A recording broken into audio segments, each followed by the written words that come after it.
What lurks beneath the ocean's calm, inviting surface?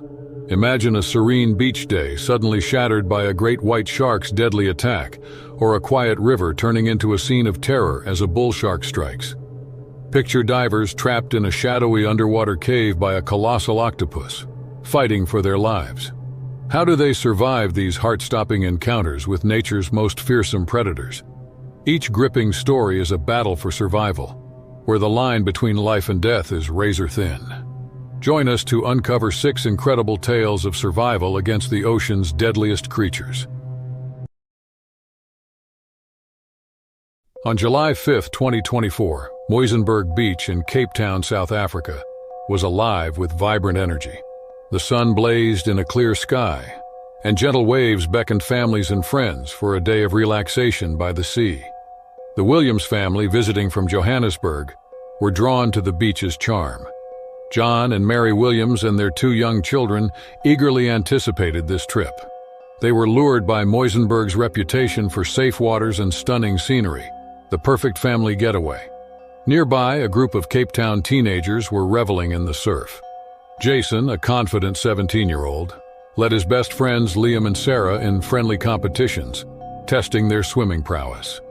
Muizenberg was their beloved playground, offering another carefree day in their favorite spot. Further down the beach, a couple from Germany, Hans and Greta, had arrived in Cape Town for a holiday. They were thrilled to be at Muizenberg, eager to experience the famous South African coastline. Hans was an avid swimmer, while Greta preferred to stay close to the shore, enjoying the sun's warmth. The waves were calm and the water was clear, making it easy for them to feel at ease in the ocean. The lifeguards on duty kept a close watch on the swimmers. They were trained to spot potential dangers and equipped with binoculars to scan the water for anything unusual. The beach was known for being safe, and the lifeguards diligently ensured everyone could enjoy their day without worry.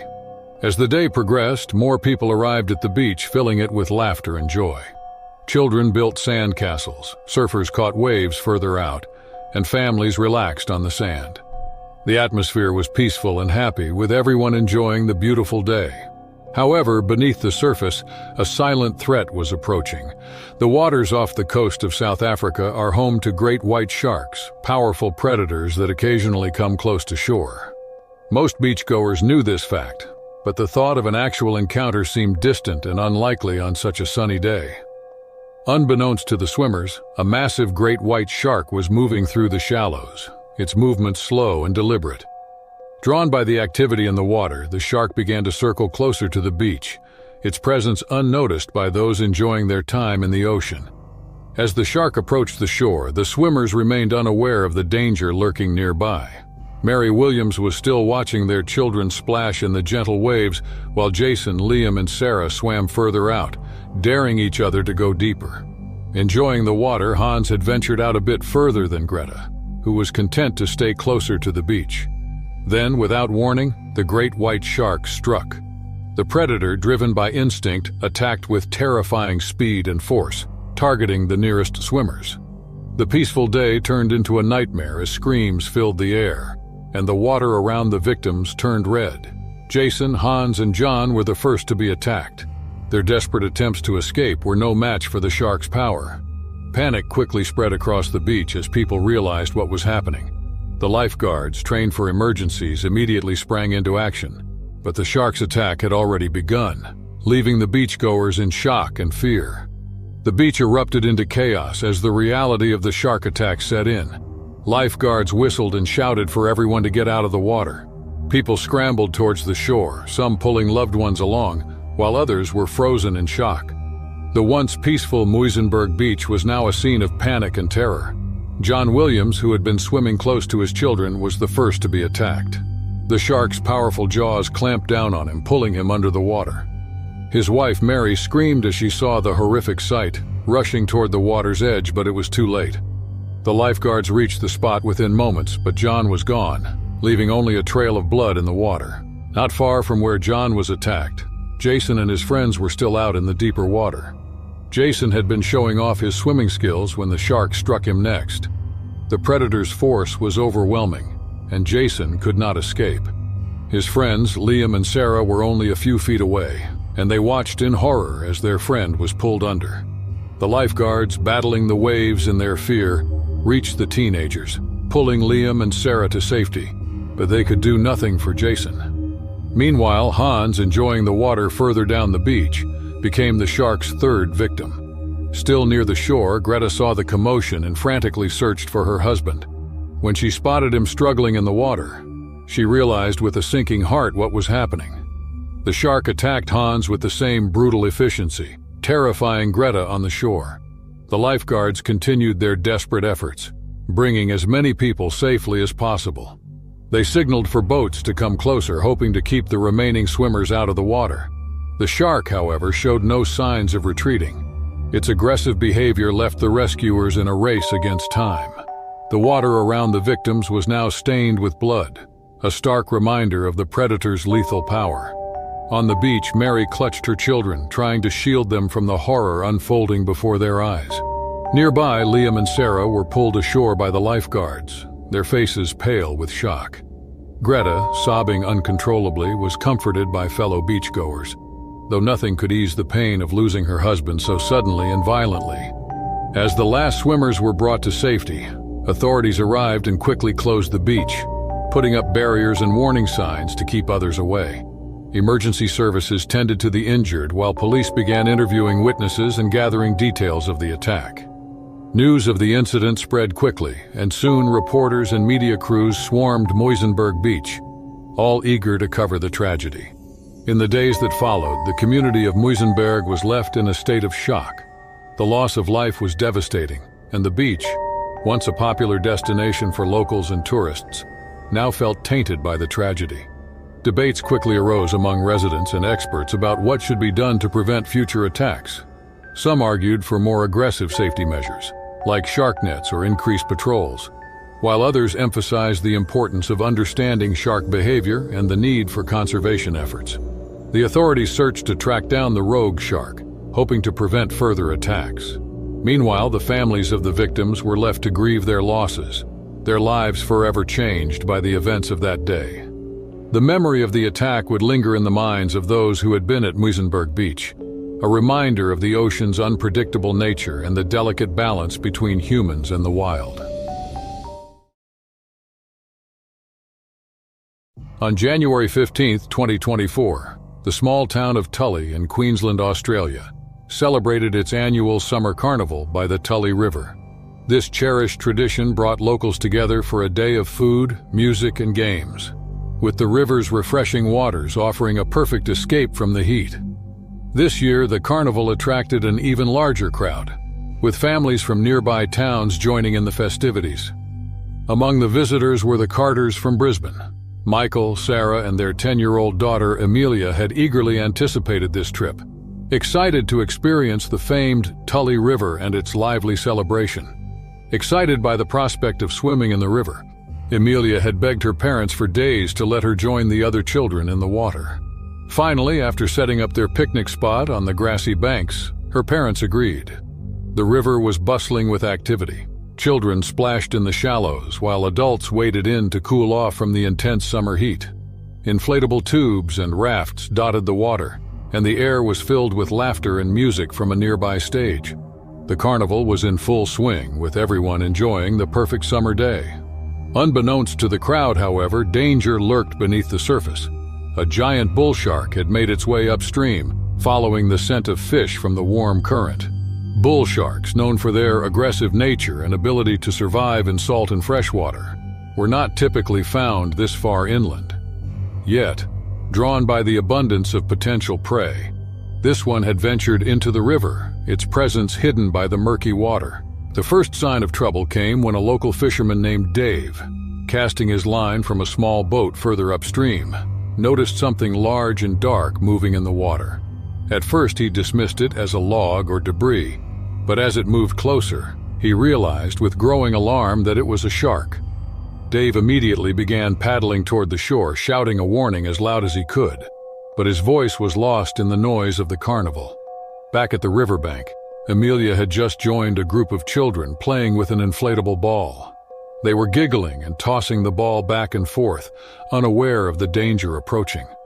Sarah and Michael watched from the shore, smiling as they saw their daughter having fun.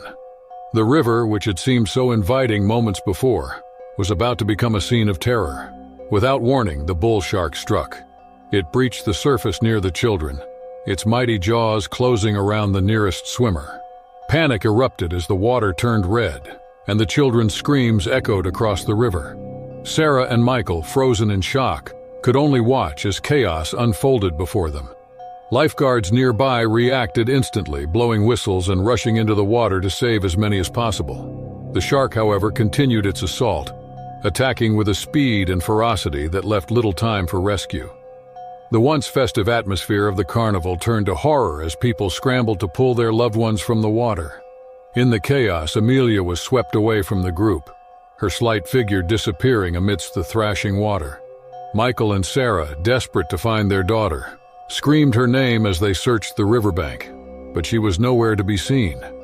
The realization that their daughter was missing sent a wave of dread through them as the lifeguards continued their frantic efforts to rescue the remaining swimmers. The scene at Tully River had transformed into a nightmare. The joyful sounds of the summer carnival were replaced by shouts of fear and desperation as the shark continued to terrorize the river. Lifeguards, now fully aware of the deadly threat, worked tirelessly to pull people from the water. But the chaos made their job nearly impossible. Every second counted, and the once calm river was now a churning mass of panicked swimmers and splashing waves. Michael and Sarah Carter, overwhelmed by terror, continued to search for any sign of their daughter, Amelia. The riverbank, once a place of relaxation, was now filled with people calling out for their loved ones, trying to make sense of the horrifying scene. The lifeguards, aware that the shark was still in the water, urged everyone to move away from the edge, but the crowd focused on finding those still missing. Rescue boats equipped with bright lights began scouring the river, their beams cutting through the murky water in search of Amelia and others who were unaccounted for.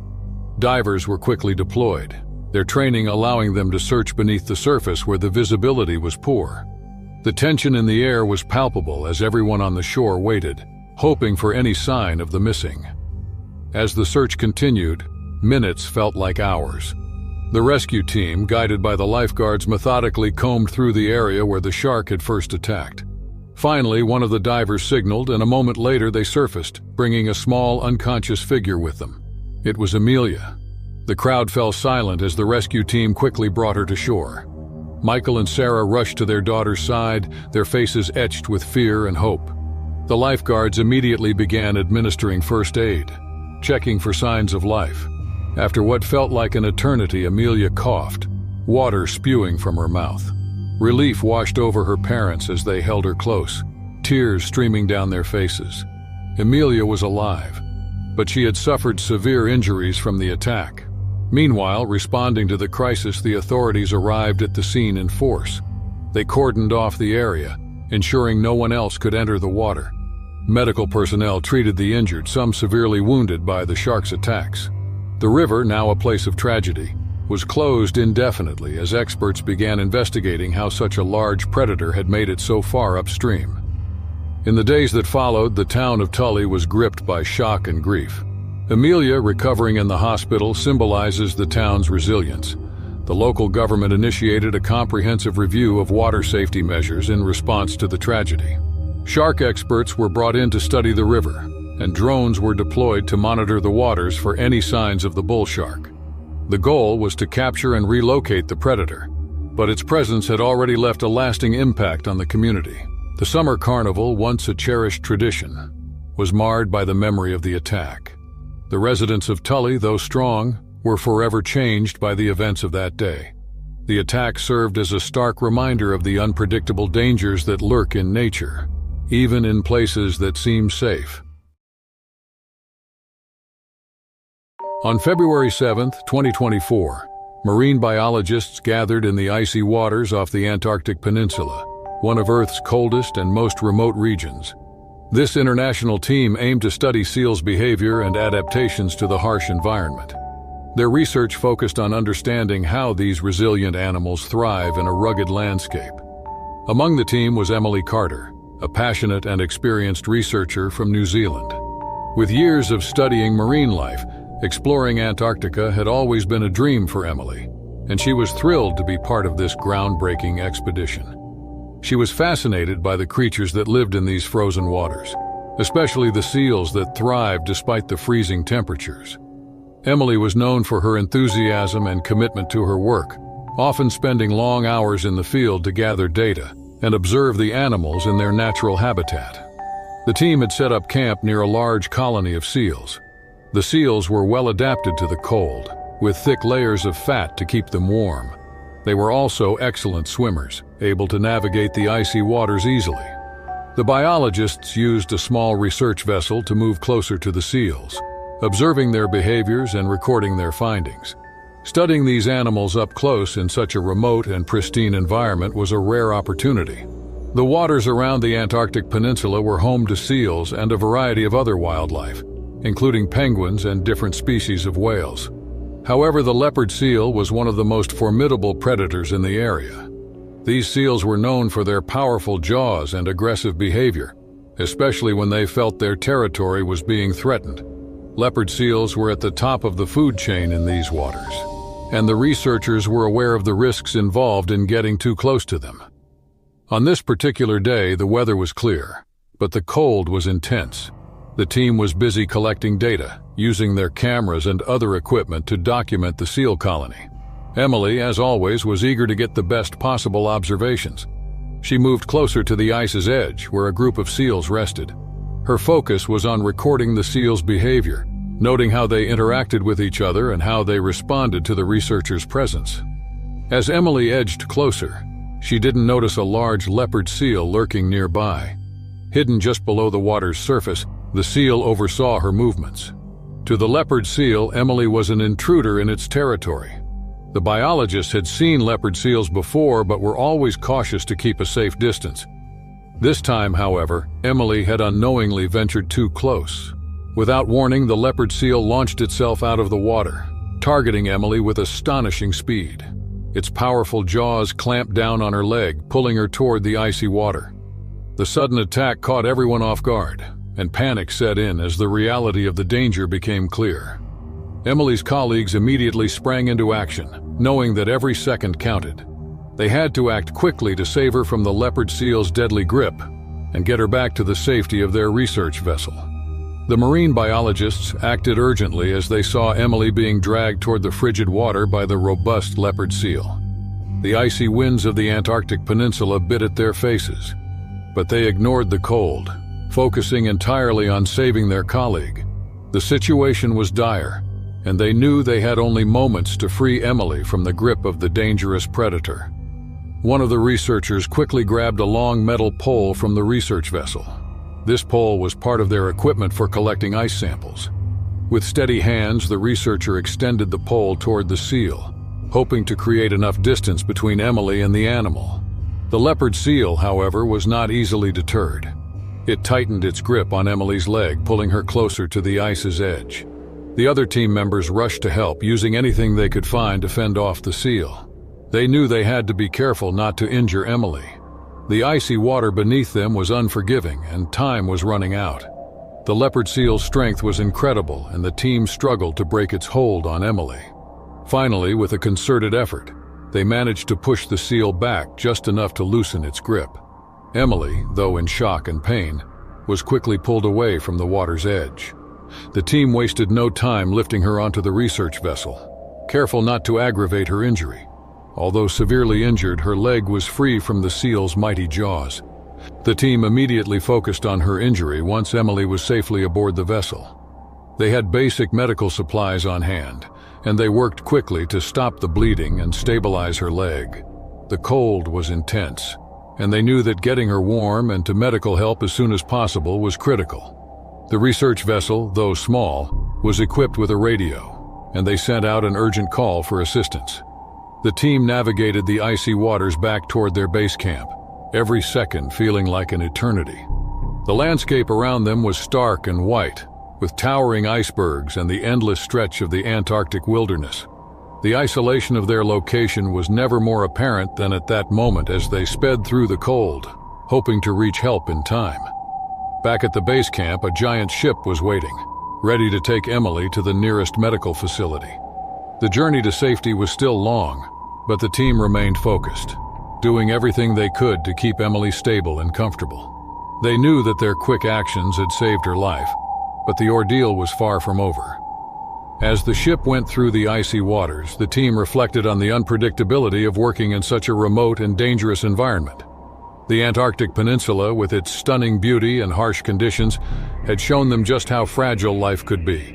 Emily's experience reminded them of the risks they faced daily in their quest to understand the natural world.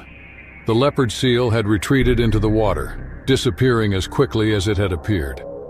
The team knew that they had narrowly escaped a tragic outcome. They also knew their work in this unforgiving place was far from finished.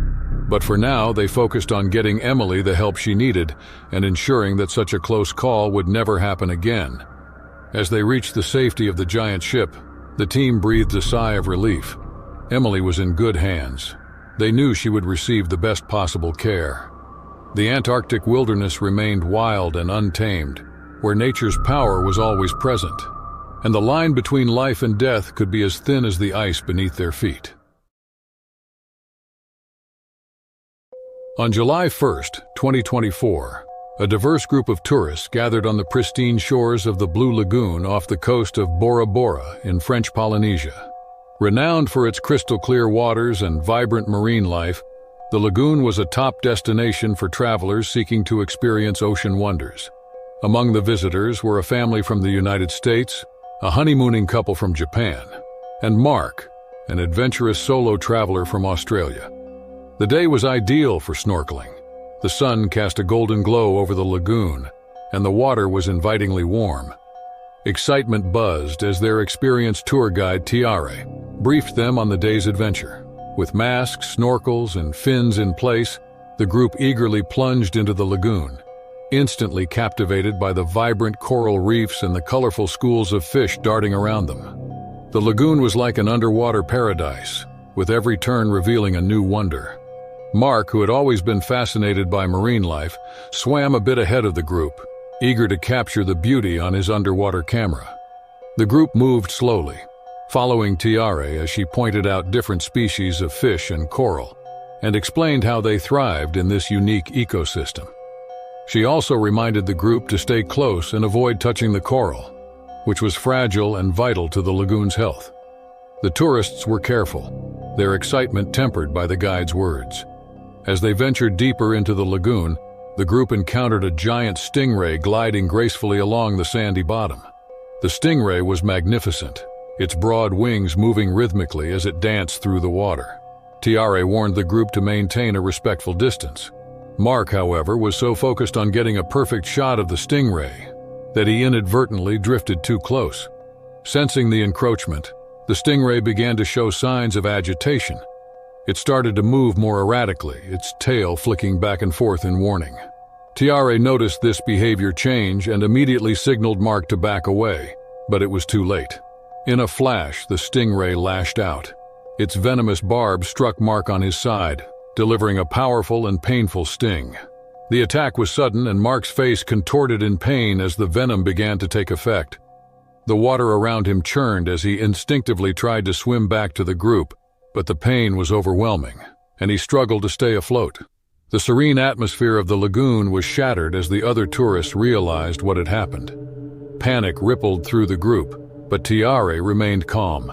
She knew the severity of a stingray's venom and the urgent need to get Mark out of the water and back to shore for treatment. The once peaceful snorkeling tour had turned into a race against time, and every second counted. The tourists watched in shock as Tiare quickly swam to Mark's side, her years of experience guiding her actions. The lagoon, a place of beauty and wonder for moments, now felt threatening and dangerous. Mark was in severe pain, his face pale, and his movements sluggish as the venom from the stingray's barb began to spread through his body. Tiare knew she had to act fast. She signaled to the other tourists to stay calm and keep their distance while she supported Mark, helping him stay afloat. With steady hands, she guided him back toward the boat anchored nearby.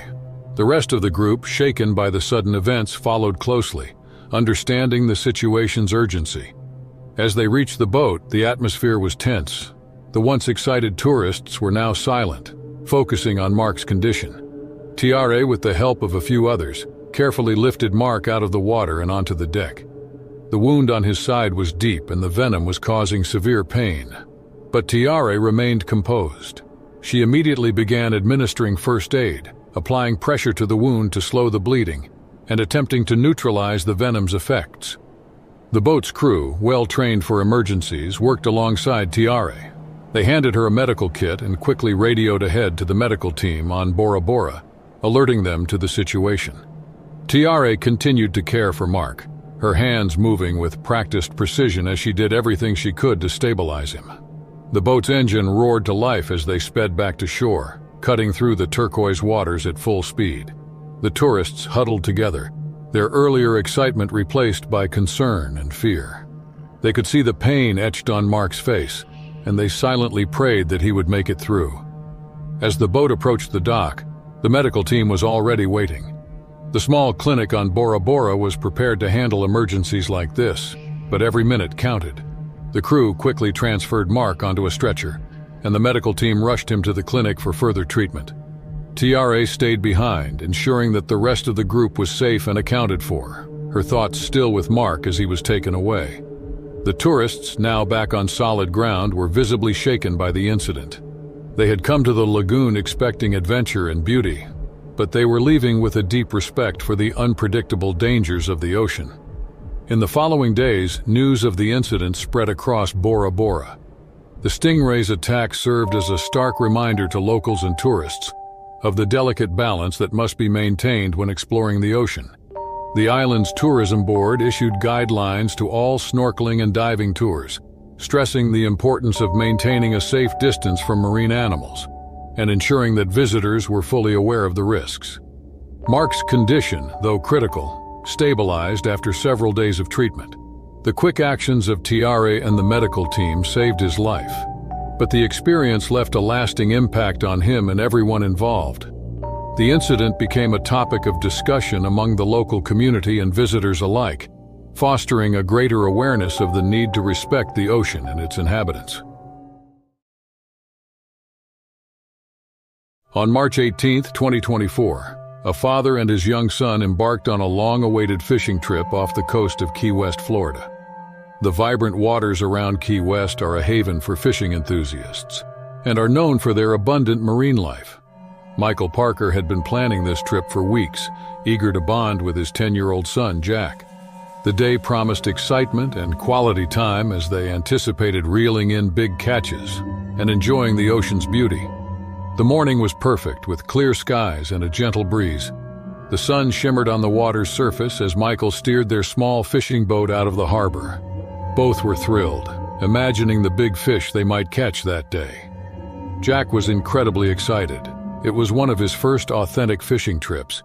He admired his father and was eager to learn from him. As they ventured further into the open water, the tranquility of the sea surrounded them. The blue expanse stretched out in all directions, with only the occasional seagull breaking the silence. The pair settled into their routine, casting their lines and waiting patiently for a bite. The boat gently rocked with the waves, and the father and son enjoyed the peacefulness of the moment, sharing stories and laughter. After a while, Jack felt a strong tug on his line. His eyes widened with excitement as he began to reel in his catch. Michael watched proudly as his son struggled with the fish, encouraging him to keep going. The fight was tough, but Jack pulled the fish close to the boat. It was a sizable snapper, glistening in the sunlight as it wriggled on the end of the line. Jack beamed with pride, and Michael couldn't have been happier for his son. But their joy was short-lived. Unbeknownst to them, the activity had attracted the attention of a giant hammerhead shark, which was now lurking beneath the surface. Hammerhead sharks are common in these waters, and while they are generally not a threat to humans, their size and strength make them formidable creatures. This particular shark, drawn by the vibrations in the water, began to circle the boat, curious at first. The father and son noticed the shark's fin cutting through the water nearby. Michael's heart began racing, but he kept calm, knowing that panicking would only worsen things. He instructed Jack to stay still as the hammerhead circled, its movements slow and deliberate. The small boat was sturdy enough to handle rough waters. but Michael knew they needed to be cautious. As they continued to fish, the hammerhead's behavior started to change. Now more aggressive, the shark began to make closer passes by the boat. Each time it circled, it came nearer, its massive body brushing against the hull. The father's concern grew as the shark rammed the ship with its mighty head, causing it to lurch and take on water. The situation quickly turned from a peaceful fishing trip to a battle for survival, as the relentless hammerhead showed no signs of leaving. Michael knew they needed help and fast, but out in the open water they were alone, with no one in sight. The hammerhead shark continued to assault the small boat, each hit stronger than the last. Water was beginning to pool at the bottom of the boat, and Michael knew they were in serious trouble. He grabbed a flare gun from the emergency kit, hoping to signal for help. The open water around them seemed endless, with the nearest land far out of sight, and Michael knew they needed assistance soon. The shark was relentless, ramming the boat with its broad head, causing it to tilt dangerously. Michael held on to Jack, trying to keep him calm, but he could see the fear in his son's eyes. The boat creaked under the pressure of the repeated strikes, and Michael realized they might not be able to stay afloat much longer. Desperately, Michael fired the flare into the sky, its bright light cutting through the clear blue. He prayed that someone, anyone, would see it. They had drifted farther from the shore than he had intended, and now the ocean's vastness felt overwhelming. Sensing the boat's instability, the shark continued its attack, circling and striking with terrifying force. Just when things seemed hopeless, Michael spotted a boat in the distance. The flare had worked. A larger fishing vessel was approaching, its engine roaring as it cut through the water toward them. The sight of the boat filled Michael with relief, but they weren't safe yet. The hammerhead was still a threat, and their boat was on the verge of sinking. The crew of the approaching boat acted quickly, understanding the situation's urgency. They maneuvered their vessel alongside Michael and Jack, tossing them a rope ladder. Michael helped Jack first, ensuring his son was safe before climbing aboard. The other boaters then worked together to pull their damaged boat closer, all while keeping an eye on the shark below. As Michael and Jack were hauled aboard the larger vessel, they could see the hammerhead circling below, still aggressive but now outmatched by the size of the new boat. The crew swiftly moved away from the danger, speeding toward the safety of the shore. Michael held Jack close, grateful that they had been rescued in time. The ordeal had been terrifying, but they were safe now, leaving the hammerhead behind in the open water. As they approached the coastline of Key West, Michael knew they had been fortunate. Beautiful and mysterious, the ocean held many dangers, and their close encounter with the hammerhead reminded them of the sea's unpredictable nature. On May 12, 2024, a group of adventurous divers embarked on an expedition to explore the mysterious underwater caves off the coast of Okinawa, Japan. Known for its clear waters, rich marine life, and fascinating underwater landscapes, Okinawa attracts divers from around the world. The caves were renowned for their hidden beauty, with tales of stunning rock formations and vibrant sea creatures, enticing divers to explore their depths. The group consisted of 5 experienced divers who frequently traveled to global diving hotspots.